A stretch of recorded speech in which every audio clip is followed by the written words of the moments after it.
Efforts underway to resolve a persistent cowage problem at a primary school. The Attorney General talks about a crime-fighting strategy. And in sports, Windies batsmen talk confidence ahead of the first test against England. Credible, balanced, committed. This is the CBC Evening News. And a very good evening to you. I'm Lisa Lord with the CBC Evening News. In our top story, a major effort to finally resolve the cowage problem plaguing the staff and students of the Blackman and Gollop primary schools started today. Work to remove the dreaded cowage began this morning and will continue over the next 2 days. President of the Parent Teachers Association, Lester King, says this follows yesterday's emergency meeting with officials from the Ministries of Education, Agriculture and the Environment, the Chief Education Officer, the National Conservation Commission and the landowner of the Staple Grove plantation. Now, the school has been affected by cowage-related issues for years.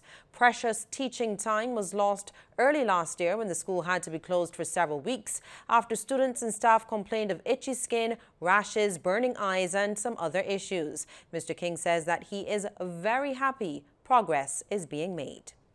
12 guys came in this morning from 7 and they're supposed to be back on the job tomorrow from 7 again. It's a tedious job because one of the guys who's actually a specialist in picking the cowage in the fields said this is one of the worst fields he's ever seen in his years of picking cowage. The cowage, actually, they have dried, but they're not to the point where they have burst, and actually some have burst and are in the atmosphere, but actually that's a minimum amount that has dried and it is in the atmosphere. So I've been trying to eradicate it so that it won't affect the closure of the school this year like it has been for the last 4 years or so. Attorney General Dale Marshall says Barbados needs some more community programs to keep young people involved in positive activities. This is one of the ways he thinks Barbados can start to beat the crime problem with which it is now dealing. Mr. Marshall says that's why he has asked the Minister of Culture and Sports to help by making the community centres more accessible.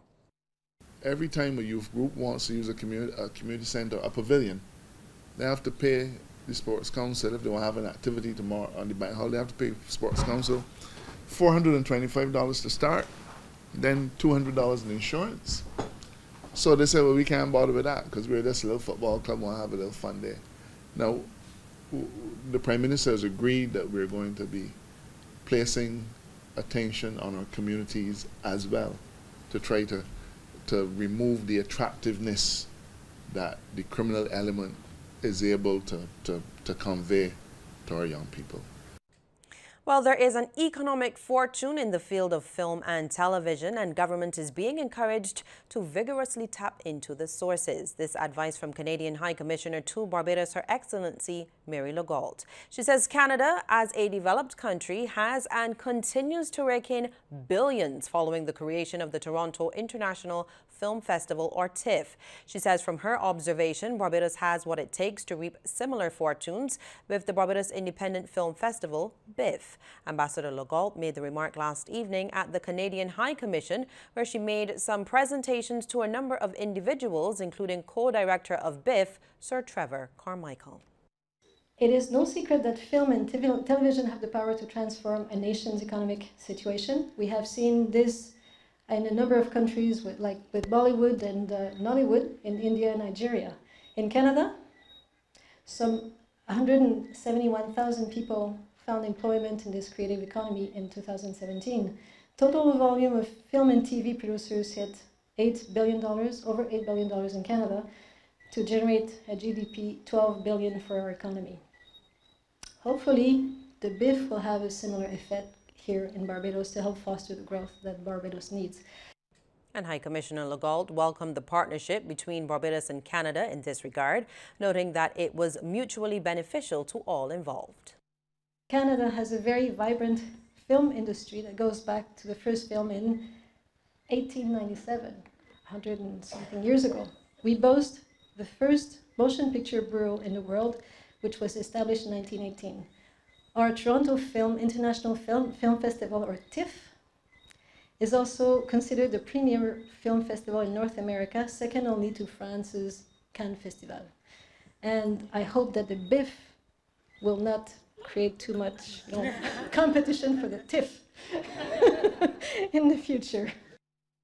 One local company is tapping into the watch manufacturing market. Its array of watches are already a hit locally. Founder of Monumental Watches, Darnell Greenidge, says he opted to design his own after failing to find one that he likes.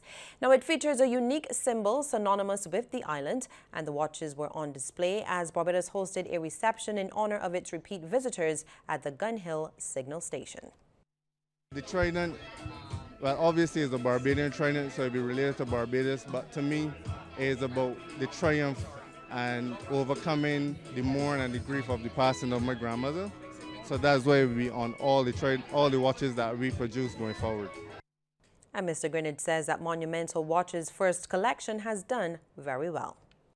Our first collection, the Icon, is basically sold out. We only have a few units of one particular color left. The rest is sold out. The females came in December and sold out within 5 days, and now we are preparing for a second collection. Parliamentary Secretary in the Ministry of Education, Senator Dr. Ramel Springer, wants Alexandra students to embrace the notion of lifelong learning and value continuous education. Delivering the feature address at the school's annual prize-giving ceremony, he reminded them to embrace the school's motto and persevere despite any challenges. If you can go back to school at any point in your life, never believe that you're too old, and they should probably be saying this to the parents as well, to go back to school. I was a lecturer at university, and I would have students in my class 50 plus years. Yes, that would sound strange to you young people, but it's normal. And I applaud those persons who took the plunge to walk back into a classroom and take up a book and study again. Because that education is going to add value to your life, no matter how old you are.